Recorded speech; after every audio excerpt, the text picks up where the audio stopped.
বলছিলাম, এক বন্ধু আরেক বন্ধুর দোকানে গেছে। তো দোকানে সাধারণত বন্ধু বান্ধব থাকলে, পরিচিত থাকলে একজন আরেকজনের কাছে সহজে যায় না যে পরিচিত বন্ধু, আমার যে প্রোডাক্টটা লাগবে ওটা তার দোকানে আছে, অন্য দোকানে গিয়ে কি লাভ। তো বন্ধুর দোকানে গেছে, যে দেখলো বন্ধু সেখানে বসা নাই, আছে বন্ধুর কর্মচারী, দোকানের অন্য একজন সহকারী। গিয়ে বলল, আমাকে ওই গেঞ্জিটা, ওই টি শার্টটার দাম কত বলো তো।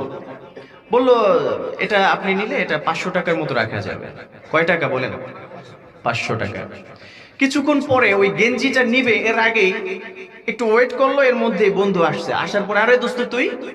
বললো, হ্যাঁ তোকেই তো খুঁজছিলাম, আমি তো একটু চা খেতে গিয়েছিলাম, তো চা খেয়ে এসছি, ভালো হয়েছে, আমি তো ওই টি শার্টটা পছন্দ করেছি, ওইটার দাম কেমন হবে?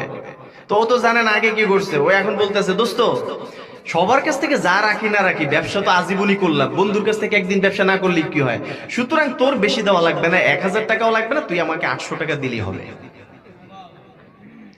এখন বন্ধু একবার তাকায় কর্মচারীর দিকে, আরেকবার তাকায় বন্ধুর দিকে। সর্বনাশ।